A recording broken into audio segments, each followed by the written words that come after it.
सरस्वती नमस्तुभ्यं वरदे कामरूपिणी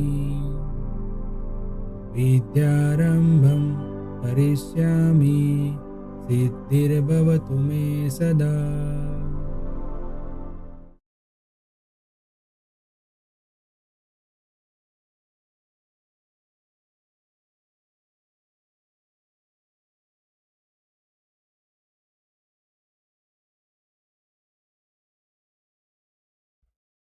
हेलो एवरीवन, वेलकम टू मंत्र e learning. SY BCom semester 3 corporate account में पहला यूनिट जो है हमारा, उसमें 2 चैप्टर है।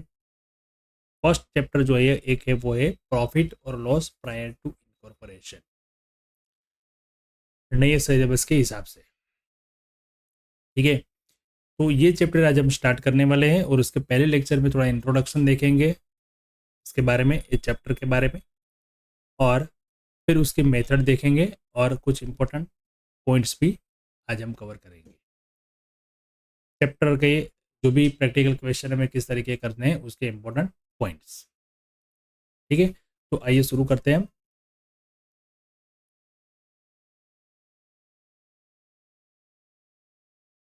अब ये जो क्वेश्चन है,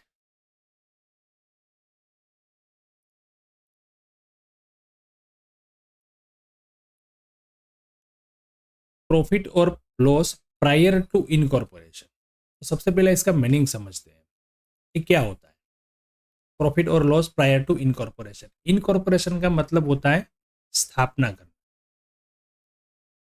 अब कोई भी नई कंपनी बनानी है तब उसके लिए ये वर्ड यूज होता है, इनकॉर्पोरेशन ऑफ अ कंपनी। कोई छोटा सा बिजनेस हमें शुरू करना होता है तो उसको इनकॉर्पोरेशन ऐसा नहीं बोलते। कोई पार्टनरशिप बनानी है तो उसको पार्टनरशिप इनकॉर्पोरेशन ऐसा नहीं कहते, पर ये इनकॉर्पोरेशन वर्ड जो है वो टर्म स्पेशली यूज होता है फ्रॉम अ कंपनी। आपको कंपनी बनानी है तो आपको ये ऐसा बोलते हैं हम, ये बिजनेस लैंग्वेज है थोड़ी, कि हम ऐसा बोलते हैं कि इनकॉर्पोरेशन है company, incorporate company, form a company.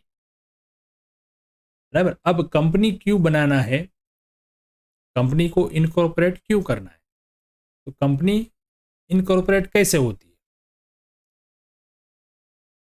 Company की स्थापना कैसे होती है, वो एक लीगल प्रोसेस होती है जो आप लोग 12th के अंदर मैनेजमेंट के सब्जेक्ट में बढ़ के आए। जब कोई कंपनी बनानी है तो सबसे पहले उसका नेम सर्च करना होता है, उसके बाद कंपनीज एक्ट 2013 में जो भी प्रोविजंस बताई गई है वो सारे फॉलो करके कंपनी को इनकॉर्पोरेट करना पड़ता है बाय लीगल फॉर्म। तो ये जो प्रोसेस है ना उसमें टाइम लगता है। भाई छोटा सा बिजनेस हमें कोई ओपन करना है, कोई शॉप ओपन करनी है, उसमें भी थोड़े बहुत टाइम तो लगते ही है। हालांकि उसमें लीगल प्रोविजन बहुत ज़्यादा नहीं है, तो वो बाय लीगल तरीके से हम देखें तो वो कम टाइम में और इजीली शुरू हो जाता है, पार्टनरशिप भी इजीली शुरू हो जाती है, बिजनेस स्टार्ट हो जाता है। बट कंपनी बनानी है तो कंपनी के लिए लीगल प्रोविजंस जो भी है वो कंप्लायंस सब फॉलो करने रहते हैं और बाय लॉ उसका क्रिएशन होता है कंपनी का, तो उसमें थोड़ा टाइम लगता है। अब बिजनेस का कोई आइडिया आया और बिजनेस का आइडिया के बाद हमने डिसाइड किया कि भाई हमें तो कंपनी फॉर्म में ही बिजनेस करना है, कंपनी फॉर्म करके ही, मतलब कि कंपनी के रूप में ही हमें बिजनेस करना है, कोई प्रोप्राइटर या पार्टनरशिप नहीं करना। तो अब ये कंपनी बनानी है, कोई बिजनेस आइडिया अगर कोई किसी प्रमोटर के दिमाग में आया है, प्रमोटर यानी कि जो कंपनी का आइडिया लेके आता है और जो कंपनी फॉर्म करता है वो, तो उसको बस 2 ऑप्शन है।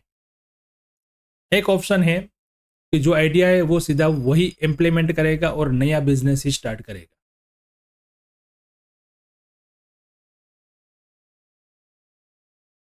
ठीक है, मैं बोला हूँ, आपको रिपीट करता हूँ मैं। वो जो आइडिया उसके दिमाग में आया है उसके लिए 2 ऑप्शन है। पहला ऑप्शन ये है उसके पास कि वो जो आइडिया है वो खुद अपना बिजनेस नए तरीके से ही शुरू करेगा, नया बिजनेस ही स्टार्ट करेगा, नई कंपनी स्टार्ट करेगा। ये नहीं, कंपनी तो वो बिजनेस के आइडिया के लिए कंपनी फॉर्म में जाना चाहता है, इसलिए वो कंपनी क्रिएट करके बिजनेस शुरू करना चाहता है। अगर कंपनी बन गई तो उसके बाद उसके पास दो ऑप्शन है। पहला ऑप्शन ये है कि वो नए तरीके से नया बिजनेस ही स्टार्ट करे। दूसरा ऑप्शन ये है कि ऐसा कोई बिजनेस वो टेक ओवर कर ले, यानी कि परचेस कर ले और वो बिजनेस कंपनी फॉर्म में स्टार्ट करे। ये दो ऑप्शन उसके पास रहते हैं। ठीक है, अगर देखो न्यू बिजनेस स्टार्ट करना है, उसको अपने तरीके से नया बिजनेस ही स्टार्ट करना है, तो यहाँ पे प्रॉफिट प्रायर लॉस की कोई क्वेश्चन होता नहीं है, क्योंकि उसका बिजनेस है, उसने कंपनी बनाई और कंपनी बनाने के बाद बिजनेस स्टार्ट किया। कंपनी बनाने के लिए जितना भी टाइम लगता है, फिर कंपनी का जब सर्टिफिकेट आता है, इनकॉर्पोरेशन सर्टिफिकेट, उसके बाद ही कंपनी बिजनेस कर सकती है। उसके पहले कंपनी बिजनेस कर सकती नहीं है, क्योंकि कंपनी का लीगल एग्जिस्टेंस ही नहीं होता है। आफ्टर सर्टिफिकेट मिलता है, उसके बाद ही उसका लीगल एग्जिस्टेंस रहता है और उसके बाद ही वो बिजनेस कर सकते हैं। ठीक है, तो यहाँ पे नया बिजनेस स्टार्ट करता है तो कोई क्वेश्चन नहीं होता है। बट दूसरा ऑप्शन जो है वो है टेक ओवर रनिंग बिजनेस। उसने किसी रनिंग बिजनेस को टेक ओवर कर लिया, बराबर। मतलब कि कोई प्रोप्राइटरशिप फर्म है या पार्टनरशिप फर्म है, उसको बाय कर लिया, पूरा बिजनेस परचेस कर लिया और कंपनी फॉर्म करके वो बिजनेस चलाया। अब पहला ऑप्शन है, उसमें कुछ प्रायर प्रॉफिट और लॉस कुछ गड़बड़ होती नहीं है, कुछ उसका क्वेश्चन होता नहीं है, क्योंकि कंपनी शुरू होगी, सर्टिफिकेट मिलेगा, उसके बाद ही बिजनेस शुरू करेंगी। बट जो दूसरा वाला ऑप्शन है, वहां पे आप देखो तो जब कंपनी जो है वो कोई चालू बिजनेस को बाय कर लेगी, परचेस कर लेगी, चाहे वो प्रोप्राइटरशिप हो चाहे वो पार्टनरशिप हो, फिर क्या होगा? तो the promoter enter into contract on behalf of the proposed company, on behalf of the proposed company. Word याद रखना, यहाँ पे मैंने कंपनी नहीं लिखा, क्या लिखा है? Proposed company to purchase the running business. तो यहाँ पे जो प्रमोटर होता है उसको एक कॉन्ट्रैक्ट में साइन करना पड़ता है, कॉन्ट्रैक्ट करना पड़ता है। जो बिजनेस वो परचेस करता है वो on behalf of proposed company. Propose company का मतलब होता है कि उसका लीगल एग्जिस्टेंस के लिए प्रोसेस चल रही है, अभी कंपनी है नहीं। उसके बिहाफ पे जो प्रमोटर होता है वो कॉन्ट्रैक्ट में आता है कोई चालू बिजनेस परचेस करने के लिए। And to incorporate the company is a legal process and take some time. वो पहले मैंने बताया कि कंपनी बनाने के लिए थोड़ा टाइम लगता है। प्रॉफिट और loss incurred prior to incorporation of a company can not be legally said to have been and earned by the company. क्यों? क्योंकि it has not legal existence it. मतलब हमने कोई रनिंग बिजनेस परचेस कर लिया, company एक तरफ, company का जो प्रोसेस चल रहा है, लीगल प्रोसेस जो का रजिस्ट्रेशन का वगैरह का, तो ये परचेस बिजनेस कर लिया हमने, तो उसकी बिजनेस तो चालू रहेगा ना, वो बंद नहीं होगा, पर वो पुराने नाम से होगा चालू, अभी कंपनी के नाम से कुछ होगा नहीं। बट जब कंपनी का रजिस्ट्रेशन सर्टिफिकेट आएगा, उसके बाद वो कंपनी का एग्जिस्टेंस हुआ और उसके बाद कंपनी बिजनेस करती है। तो इस सर्टिफिकेट आया, उसके पहले का जो टाइम था जब वो बिजनेस चल रहा था, उसका जो प्रॉफिट और लॉस है वो कंपनी का प्रॉफिट और लॉस नहीं है। क्यों? क्योंकि बाय लीगल कंपनी का अभी एग्जिस्टेंस ही नहीं था, तो उसको हम लीगली कंपनी के प्रॉफिट और लॉस में ले सकते नहीं है। तो इस टाइप का ऑप्शन जब कोई कंपनी बनाने के लिए करते हैं, तब हमें ये ट्रांजेक्शन जो है वो देखने पड़ते हैं और यहाँ पे हमको फाइंड करना पड़ता है कि कंपनी बनाने से पहले का जो प्रॉफिट और लॉस कितना था। कंपनी का जब फाइनल अकाउंट हम करेंगे तब यहाँ पे प्रॉफिट जो है उसका एक स्टेटमेंट बनेगा और वो स्टेटमेंट ऐसा बनेगा, प्री इनकॉर्पोरेशन पीरियड में कितना प्रॉफिट हुआ और पोस्ट इनकॉर्पोरेशन प्रॉफिट कितना हुआ। जो पोस्ट इनकॉर्पोरेशन है वही कंपनी का होगा, उसके पहले का जो भी है वो प्री इनकॉर्पोरेशन प्रॉफिट और लॉस होगा, वो कंपनी का होगा नहीं। ठीक है, ये पहले साल में हमें करना पड़ता है। यानी कि द प्रॉफिट और loss is known as profit और loss prior to incorporation. Company जो है मतलब कि प्राइवेट और पब्लिक जो भी है, can start business on the receipt of certificate of incorporation. Certificate of incorporation जब मिलता है उसके बाद ही वो कंपनी लीगली काम करती है। ठीक है, अब ये तो समझ में आ गया कि भाई प्रॉफिट और लॉस प्रायर टू इनकॉर्पोरेशन क्या है। अब हमें उसका स्टेटमेंट बनाना है, वो स्टेटमेंट हम कैसे बनाएंगे उसके मेथड हम देखते हैं। देखो यहाँ पे स्टेप बाय स्टेप मैंने लिखा है। सबसे पहला स्टेप जो है वो है फाइंड आउट ग्रॉस प्रॉफिट। पहले तो सबसे पहले हमें ग्रॉस प्रॉफिट फाइंड करना है, जो भी डिटेल दिया है उसमें से।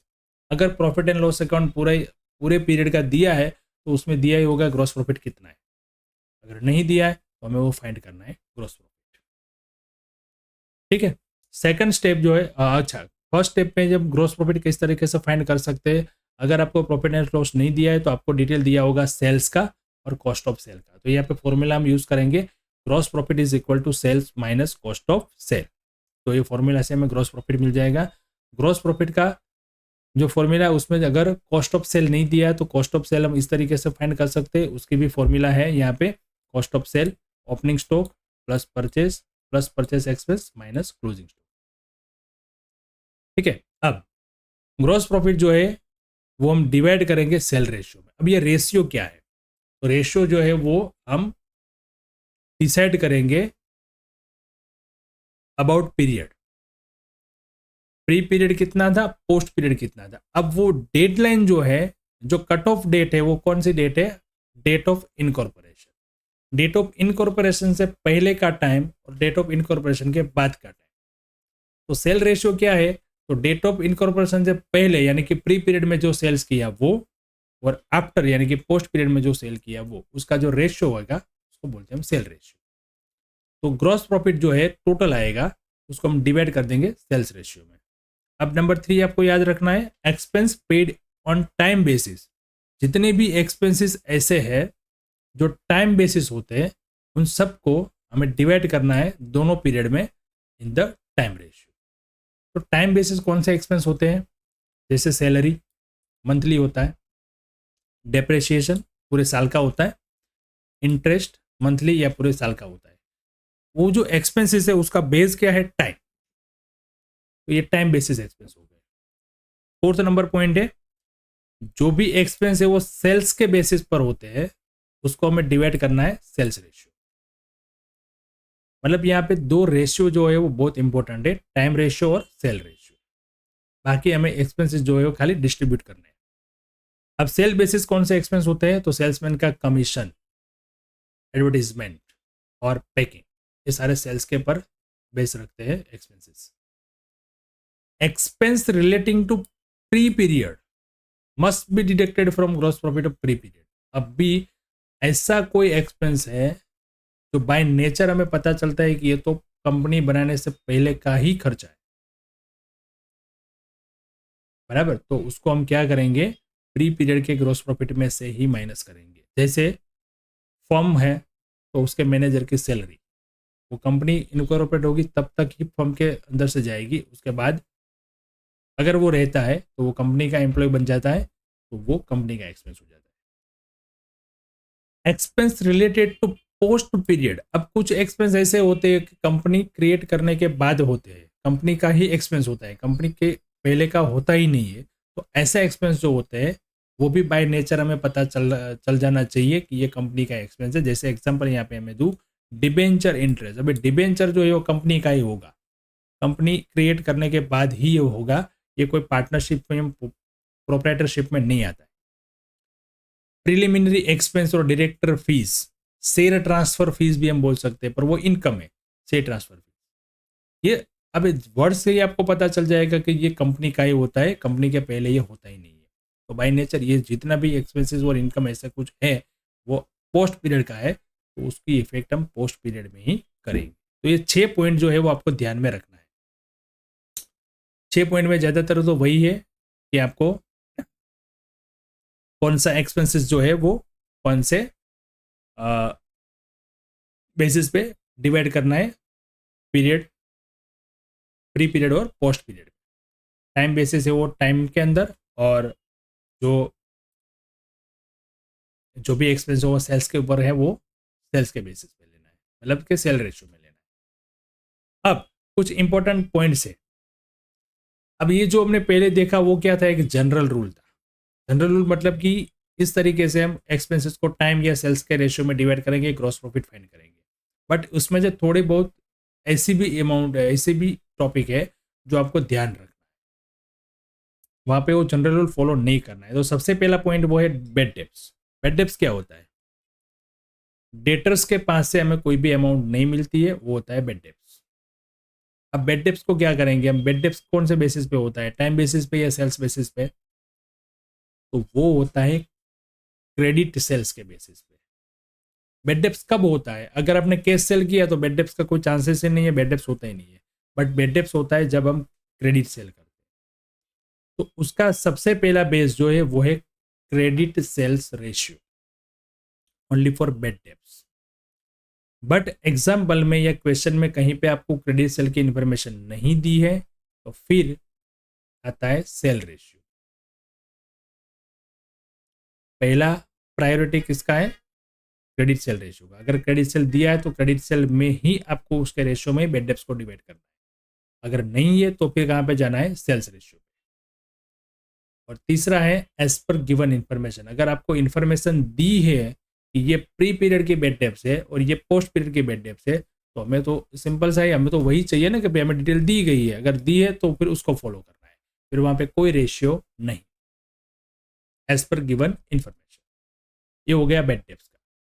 बेड डेप्थ रिजर्व, ये ऑलवेज लेना है पोस्ट पीरियड, क्योंकि कंपनी के लिए फिर वो कंपनी लोग फॉलो करना है तो बेड डेप्थ रिजर्व वो रखेंगे। फर्म के लिए या प्रोप्राइटरशिप के लिए कंपलसरी नहीं है, तो वो मैंडेटरी नहीं है, वॉलंटरी है, तो उसको हमें पहले नहीं लेना है, वो ऑलवेज लेना है पोस्ट पीरियड में। Yes, salesman salary. अब देखो सेल्समैन वर्ड आता है ना तो हम सीधा हमारे दिमाग में क्या आता है, एक sales basis expense, but salary है वो टाइम बेसिस है, तो फिर सेल्समैन की सैलरी है वो भी आपको टाइम रेशियो में डिवाइड करनी है, सेल रेशियो में नहीं। फिर सेल्समैन कमीशन, तो वो सेल रेशियो में होगा क्योंकि वो सेल्स के बेसिस पर होता है, कमीशन जो होता है वो सेल्स के कुछ परसेंटेज होता है, तो वो सेल्स में करना है। ऑडिट फीस जो है वो टाइम रेशियो में लेना है क्योंकि ऑडिट तो पूरे साल का होगा, पर अगर आपको दिया है कि ऑडिट फीस जो है कंपनी ने पे किया है तो फिर वो पोस्ट पीरियड में लेना है, वो हो गया as per given information. Goodwill write off, उसको हमें कहीं पे भी हमारे स्टेटमेंट में लेना नहीं है, वो कोई एक्सपेंस नहीं है, गुडविल राइट ऑफ अगर आपको एग्जाम्पल में दिया है तो आपको लेना नहीं है। Interest on purchase price, purchase price का इंटरेस्ट जो होता है उसके लिए आपको इंफॉर्मेशन दी होगी, अगर इंफॉर्मेशन नहीं दी है तो वो जनरल रूल आपको फॉलो करना है, इंटरेस्ट का एक्सपेंस है तो क्या करेंगे, टाइम रेशियो। अब परचेस प्राइस मतलब क्या, जो भी बिजनेस हमने परचेस किया है कंपनी ने, उसको जब पेमेंट करने का टाइम पीरियड जो दिया गया है, वो टर्म कंडीशन जो भी डिसाइड हुई है उसके हिसाब से अगर इंटरेस्ट देना है तो वो इंटरेस्ट कंपनी देगी। तो इंटरेस्ट ऑन परचेस है वो मतलब कब आपने परचेस प्राइस पेमेंट किया है वहाँ तक का इंटरेस्ट होता है, तो कभी कभी ये टाइम पीरियड बेसिस पे होता है, तो वो टाइम हमें अलग से देखना पड़ता है कि भाई उसने कब पेमेंट किया। अगर ऐसा कुछ नहीं है और इन्फॉर्मेशन दी है हमको कि भैया कंपनी ने आफ्टर इनकॉर्पोरेशन ही पे किया है, तो फिर उस हिसाब से मतलब जो भी उसका डिटेल दिया है उसके हिसाब से हम कैलकुलेट करेंगे। इंटरेस्ट ऑन इन्वेस्टमेंट, अब इन्वेस्टमेंट जो होता है उसके ऊपर इंटरेस्ट है, वो भी एक तरीके से तो वो टाइम बेसिस ही है, बट वो इन्वेस्टमेंट जो है वो फर्म का है, तो वो आफ्टर कंपनी तो वो इन्वेस्टमेंट निकाल लेंगे, या इन्वेस्टमेंट अगर वो कंपनी को दे दिए है तो फिर उसका देखना पड़ेगा कि भाई कितना पार्ट वो फर्म के अंदर इंटरेस्ट हमें देना है और कितना पार्ट हमें कंपनी में देना है, तो उसके लिए भी जो भी इंफॉर्मेशन दी होगी उसको हम फॉलो करेंगे। तो बस अब ये जो फॉर्मेट हमने सॉरी ये जो जितने भी इंफॉर्मेशन हमने आज पढ़ी है उसके आपको नोट्स बना लेना है और आपको अच्छे से याद कर लेना है, ताकि हम नेक्स्ट लेक्चर में जो है वो हम क्वेश्चन कर सकें। अब जब क्वेश्चन करें तब आपको ये सारी चीज़ें अगर याद होगी तो भी आपको क्वेश्चन में मालूम पड़ेगा कि हम क्या कर रहे हैं, किस तरीके से कैलकुलेशन कर रहे हैं, किस तरीके के क्वेश्चन सोल्व कर रहे हैं।